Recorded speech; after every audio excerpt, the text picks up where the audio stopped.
El silencio llegó primero. No los disparos, no los gritos. El silencio. Mateo apretó la fotografía contra su pecho mientras el humo envolvía las últimas casas de San Rafael. Sus dedos temblaban, no por el frío de marzo, sino por algo que su cuerpo sabía antes que su mente. Ya no había nadie a quien regresar. Era el 14 de marzo de 1937, y el pueblo que lo vio nacer acababa de dejar de existir. La luz del amanecer atravesaba la niebla como cuchillos de oro pálido, iluminando lo que quedaba de la plaza central. 22 años viviendo entre esas calles empedradas, y ahora solo reconocía el contorno de la iglesia. Todo lo demás era ceniza, sombra y preguntas sin respuesta. ¿Cuántos?, preguntó una voz detrás de él. Mateo no se giró. Conocía esa voz. Era Rafael, su amigo desde la infancia, el hijo del herrero, el hombre que le había enseñado a nadar en el río cuando tenían 7 años. Ahora los dos tenían 24, uniformes manchados de barro y ojos que habían visto demasiado. No lo sé, murmuró Mateo. No quiero saberlo, pero sí lo sabía. Todos lo sabían. El sonido de botas hundiéndose en lodo rompió el momento. El capitán Torres se acercó, su rostro marcado por una cicatriz reciente que le atravesaba la mejilla izquierda. No dijo nada.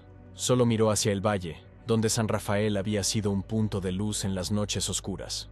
Ahora era un punto de oscuridad en la mañana. Nos ordenaron retirarnos hace 3 días, dijo Torres, su voz áspera como piedra contra piedra. Ustedes decidieron quedarse. Era nuestro pueblo, respondió Rafael, con una firmeza que sonaba a despedida. Torres asintió lentamente.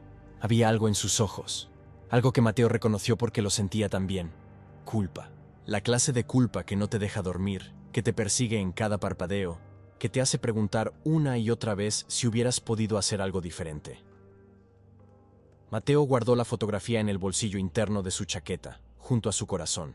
Era de Elena, su Elena, la mujer que le había prometido esperarlo bajo el cerezo del jardín de su casa. El cerezo que ahora era solo un tronco carbonizado. ¿Crees que alguien logró salir?, preguntó Rafael, mirando hacia las montañas donde algunos civiles habían intentado huir la noche anterior. Mateo cerró los ojos. Recordó los gritos, las explosiones que sacudieron la tierra, el olor a pólvora mezclado con el aroma de las flores de almendro que acababan de florecer. Recordó cómo había corrido por las calles llamando su nombre, cómo las llamas ya devoraban las casas, cómo el cielo se había vuelto naranja y negro. No lo sé, repitió, abriendo los ojos, pero voy a averiguarlo. Torres negó con la cabeza. No hay tiempo. Nos reagrupamos en 2 horas. El enemigo avanza desde el este. Entonces tengo 2 horas, dijo Mateo, y empezó a caminar hacia los escombros. Rafael lo siguió sin decir palabra. Algunos silencios son más elocuentes que cualquier promesa. Pasaron junto a lo que había sido la panadería de don Augusto, donde compraban pan cada domingo después de misa. Junto a la escuela donde la maestra Dolores les había enseñado a leer. Junto al pozo de la plaza donde habían dibujado sus nombres con carbón cuando tenían 10 años. Todo se había ido en una noche. Mateo se detuvo frente a lo que quedaba de su casa. Las paredes aún sostenían parte del techo, pero el interior era solo oscuridad y ceniza. Respiró hondo, preparándose para entrar, cuando algo captó su atención. Una bufanda celeste colgaba de un clavo en la puerta medio derribada. La bufanda que Elena siempre usaba, la que ella había tejido durante el invierno, mientras él estaba en el frente. La tomó entre sus manos. Todavía olía a lavanda. Rafael puso una mano en su hombro, pero no dijo nada. No había palabras para esto. Ella me dijo que me esperaría, susurró Mateo. Me lo prometió. El viento llevó sus palabras hacia el valle vacío. Esa fue la última vez que Mateo habló de esperanza. La casa de los Herrera estaba al final de la calle principal, la única estructura que permanecía parcialmente intacta. Mateo y Rafael caminaron hacia ella con pasos lentos, como si retrasar el momento pudiera cambiar lo que encontrarían dentro. Rafael había crecido en esa casa. Mateo recordaba las tardes jugando en su patio, las cenas donde la madre de Rafael servía guiso de cordero, las noches cuando el padre de su amigo les contaba historias sobre la guerra anterior, advirtiendo que nunca más debería repetirse. Ahora era solo otra promesa rota. No tienes que entrar, dijo Mateo. Puedo hacerlo yo. Era mi familia, respondió Rafael, empujando la puerta astillada. El interior olía a madera quemada y algo más, algo que ninguno de los dos quiso nombrar. La luz entraba por los agujeros del techo, creando columnas de polvo dorado que bailaban en el aire quieto. Todo estaba volcado: sillas, mesas, fotografías rotas en el suelo. Rafael se arrodilló junto a una imagen enmarcada. Era de su hermana pequeña, Lucía, con su vestido blanco de primera comunión. Tenía 12 años en esa foto. Ahora tenía 16. Había tenido 16. Intenté convencerla de que se fuera antes, murmuró Rafael. Le dije que viniera conmigo al cuartel. Me dijo que alguien tenía que cuidar de mamá. Mateo se agachó junto a él. Hiciste lo que pudiste. No fue suficiente. Las palabras quedaron suspendidas entre ellos, pesadas como piedras. Mateo pensó en Elena, en las cartas que le había escrito desde el frente, cartas llenas de promesas sobre el futuro. Le había hablado de la casa que construirían juntos, de los hijos que tendrían, de cómo plantarían un jardín con rosas y jazmines. Le había dicho que después de la guerra, nada ni nadie los separaría. Pero nunca había considerado que la guerra llegaría hasta su puerta. ¿Recuerdas cuando juramos proteger este lugar?, preguntó Rafael, limpiando el cristal de la fotografía con su manga. Teníamos 15 años. Estábamos bajo el puente del río. Mateo asintió. Dijimos que moriríamos antes de dejar que algo le pasara a San Rafael. Y aquí estamos, vivos. Mientras todo lo demás murió, el capitán Torres apareció en la entrada. Había algo diferente en su expresión, algo que parecía casi humano debajo de la máscara de militar. Encontramos sobrevivientes, dijo, en las cuevas del norte.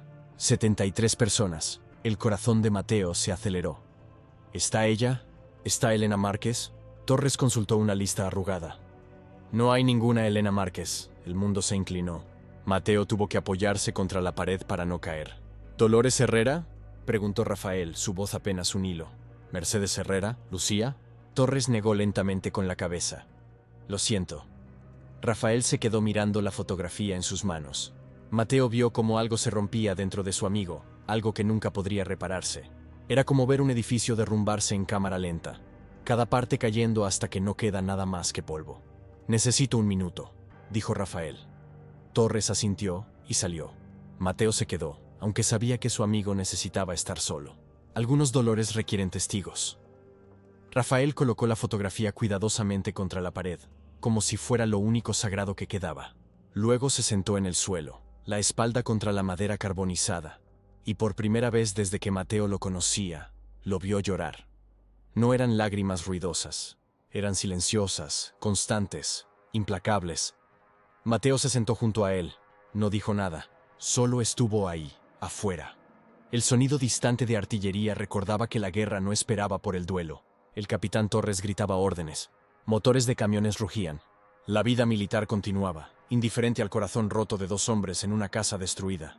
¿Para qué luchamos?, preguntó Rafael después de un largo silencio. Si no pudimos salvar lo único que importaba, era la pregunta que Mateo se había hecho 100 veces desde que se enlistó. La pregunta que todos los soldados se hacían en algún momento, generalmente cuando era demasiado tarde para la respuesta. No lo sé, admitió Mateo. Ya no lo sé. Rafael se limpió los ojos con el dorso de la mano.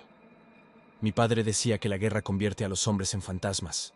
No entendí qué quería decir hasta ahora. Mateo tocó el bolsillo donde guardaba la fotografía de Elena. Sabía exactamente a qué se refería su amigo. Ellos seguían respirando, caminando, hablando, pero algo esencial dentro de ellos había muerto junto con San Rafael.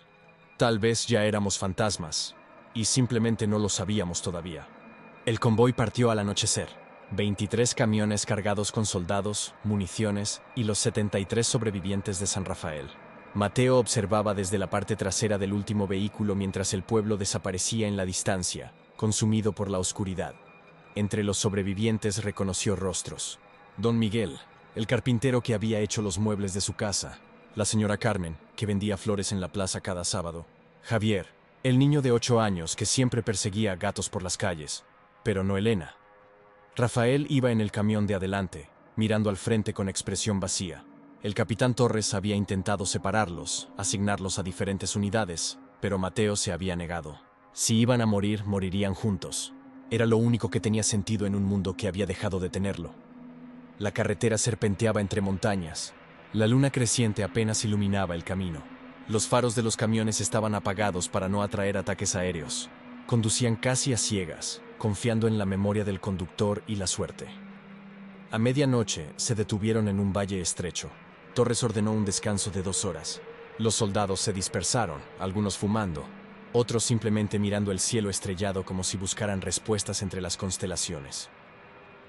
Mateo encontró a Rafael sentado sobre una roca, tallando algo en un pedazo de madera con su navaja. Era un hábito que tenía desde niño, algo que hacía cuando necesitaba pensar. ¿Qué es?, preguntó Mateo, sentándose junto a él. Una cruz, respondió Rafael sin levantar la vista. Para el pueblo, para que alguien recuerde que existió. Mateo observó las manos de su amigo moverse con precisión, cada corte deliberado y cuidadoso. Había algo hipnótico en el proceso, algo que parecía mantener a Rafael anclado a la realidad. ¿Sabes qué es lo peor?, dijo Rafael de repente. No es la muerte. Es la idea de que todo lo que amábamos simplemente desaparezca, como si nunca hubiera existido. Mateo entendía. En la guerra la gente no solo muere, es borrada. Sus casas, sus calles, sus historias. Hasta los recuerdos se vuelven poco confiables con el tiempo, difusos en los bordes. Yo recuerdo, dijo Mateo. Cada calle, cada casa, cada persona, por ahora, respondió Rafael. ¿Pero qué pasa en 10 años? ¿En 20? ¿Cuándo seamos viejos y nuestras memorias empiecen a fallar? Era un miedo legítimo. Mateo lo había sentido también. Esa sensación de que su responsabilidad no era solo sobrevivir, sino recordar. Convertirse en un archivo viviente de todo lo que se había perdido. Un soldado joven se acercó. No podía tener más de 18 años, con ojos asustados que todavía no habían visto verdadera batalla. ¿Ustedes son de San Rafael?, preguntó tímidamente. Mateo asintió. Escuché lo que pasó. Lo siento, Rafael dejó de tallar. ¿De dónde eres tú? De Aldea Verde, un pueblo al sur. ¿Sigue en pie? El joven vaciló. No lo sé. Hace 3 meses que no tengo noticias. Rafael le entregó la cruz de madera a medio terminar. Talla una para tu pueblo, por si acaso. Para que alguien recuerde, el joven tomó la cruz con manos temblorosas, como si Rafael le hubiera entregado algo sagrado. Tal vez lo era. Mateo sintió algo moverse en su pecho, algo que había estado dormido desde que encontró la bufanda de Elena. No era esperanza, exactamente. Era algo más complejo. Una determinación fría y clara. Vamos a sobrevivir, dijo en voz baja. Los dos. Y vamos a contar lo que pasó. Rafael lo miró con escepticismo.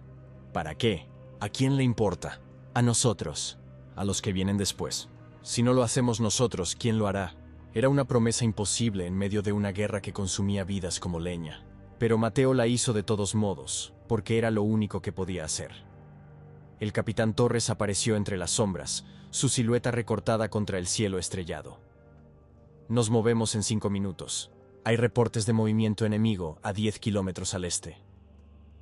Los soldados se levantaron, recogiendo sus armas y mochilas. El breve momento de paz se evaporó como el rocío en la mañana. Mateo ayudó a Rafael a subir al camión. Su amigo guardó la navaja y miró una última vez hacia donde había estado San Rafael, aunque ya no podían verlo en la oscuridad. ¿Crees en el destino?, preguntó Rafael mientras el motor arrancaba. No lo sé, admitió Mateo. ¿Por qué? Porque si existe, entonces esto estaba escrito. Y si no existe, entonces solo somos víctimas del caos. Mateo no tenía respuesta para eso. El convoy se puso en marcha. Los camiones rodaban lentamente por el camino irregular. Cada bache un recordatorio de que todavía estaban vivos, todavía sintiendo, todavía aquí. Pero por cuánto tiempo, nadie lo sabía. El ataque llegó al amanecer. No tuvieron advertencia. Un silbido agudo. Luego el mundo explotó en llamas y metal retorcido. El camión de adelante voló en pedazos, lanzando cuerpos por el aire como muñecos rotos. Mateo se tiró al suelo instintivamente mientras las balas rasgaban el aire sobre su cabeza. ¡Todos abajo! ¡Abajo!, gritaba Torres mientras arrastraba soldados hacia una zanja al costado del camino. Mateo buscó a Rafael con los ojos.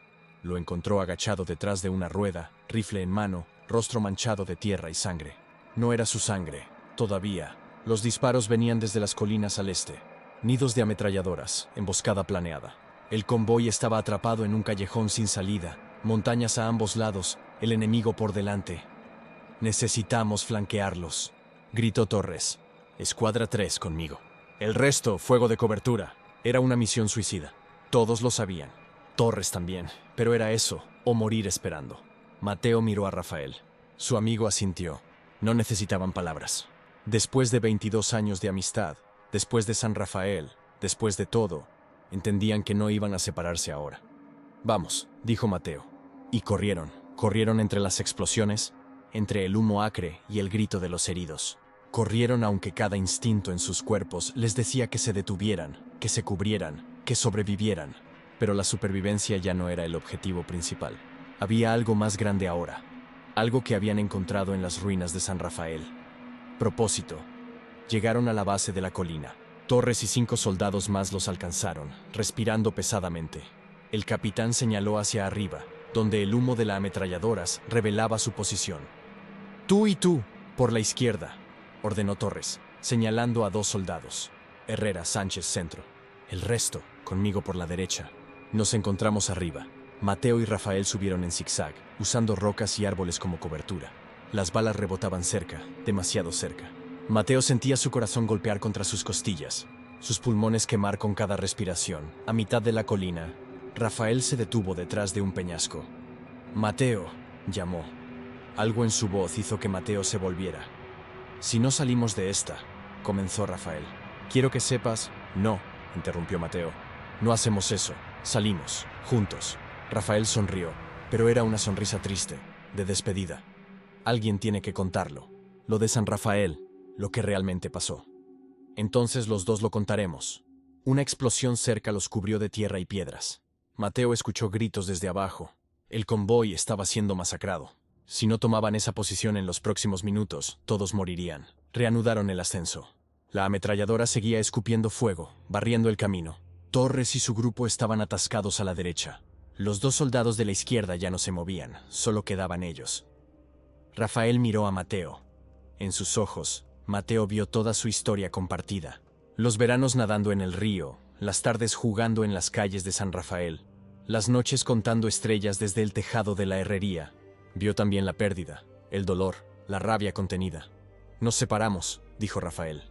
«Yo los distraigo, tú rodeas». «No, Mateo, es la única manera». Entonces encontramos otra, pero no había otra manera. Los dos lo sabían. Rafael puso una mano en el hombro de Mateo, apretándolo con fuerza. «Dile al mundo que existimos, que San Rafael existió, que amamos, que reímos, que vivimos. No dejes que nos convirtamos en solo un número en un informe. Rafael, prométemelo». Las lágrimas empañaron la visión de Mateo, pero asintió. «Lo prometo». Rafael sonrió genuinamente esta vez. «Entonces vale la pena». Se levantó y corrió hacia la ametralladora, gritando, disparando, atrayendo todo el fuego enemigo hacia él. Mateo se movió por el flanco izquierdo. Invisible en el caos que Rafael había creado, alcanzó el nido. 3 soldados enemigos, jóvenes como él, asustados como él. Hizo lo que tenía que hacer. No hay gloria en ello, solo necesidad. Cuando el silencio cayó, cuando la ametralladora se detuvo, Mateo buscó a Rafael. Lo encontró al pie de una roca, mirando el cielo. La sangre manchaba su uniforme, floreciendo como rosas oscuras contra la tela gris. Mateo corrió, cayó de rodillas junto a él. «No, no, no». Rafael lo miró, sus ojos todavía claros. «¿Lo lograste?» «Sí», sollozó Mateo. «Lo logré». «Bien», susurró Rafael. «Entonces, valió la pena». Mateo tomó su mano apretándola. «No me dejes, por favor». Rafael sonrió débilmente. «Dale mi saludo». A San Rafael. Sus ojos se cerraron. Su mano se aflojó, y Mateo supo que ahora cargaba 2 pueblos perdidos, uno en su memoria, otro en sus brazos. La guerra terminó 3 meses después. Mateo sobrevivió, aunque a veces no estaba seguro de cómo. Sobrevivió batallas, bombardeos, la marcha interminable hacia un futuro incierto. Sobrevivió porque había hecho una promesa. Regresó a San Rafael en octubre.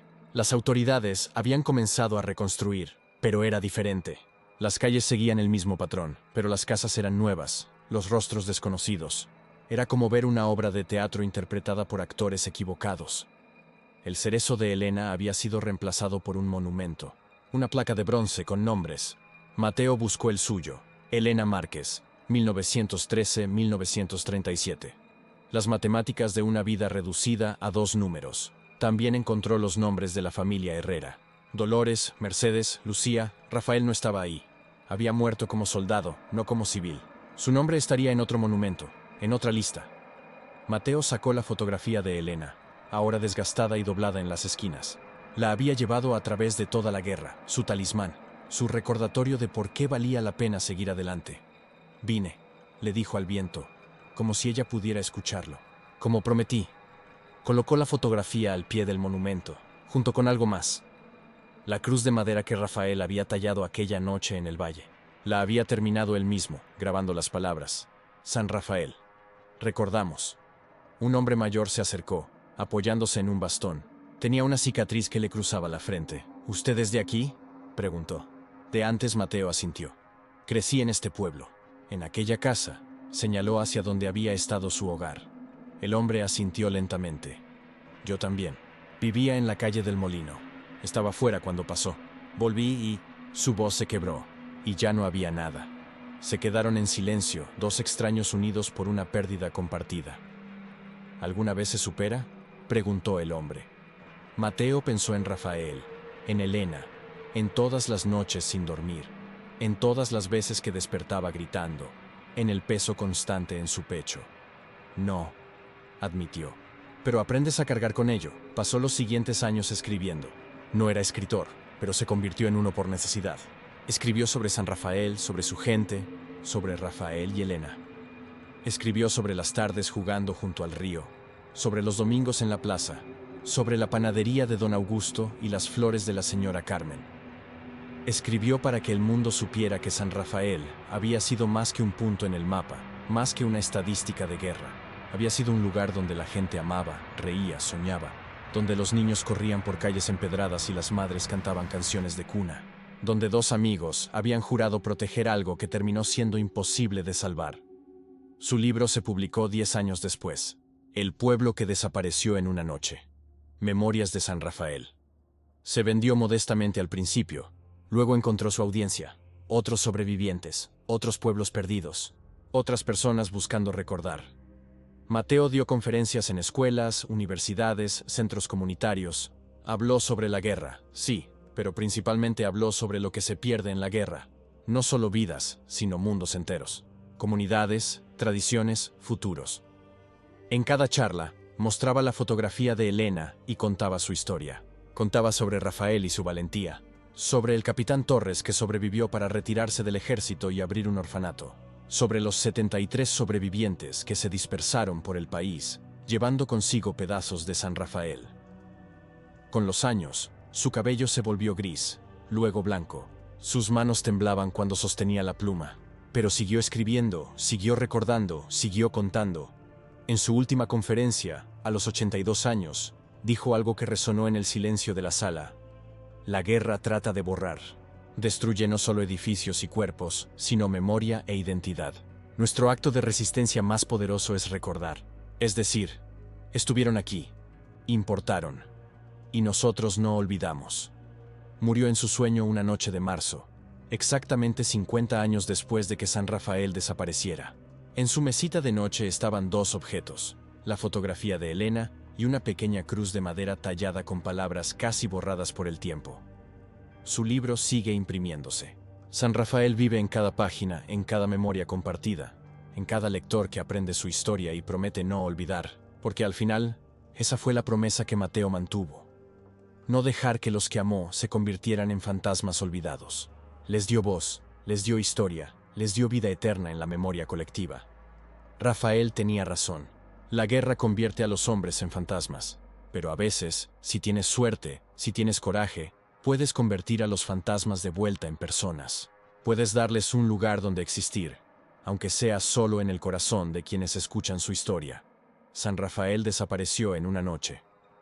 Pero mientras alguien recuerde, nunca dejará de existir. ¿Qué recuerdos llevas contigo de aquellos que ya no están? ¿Qué historias necesitan ser contadas antes de que también desaparezcan? Si esta historia te conmovió, compártela. Porque cada historia compartida es una vida que se niega a ser olvidada. Una luz que sigue brillando en la oscuridad,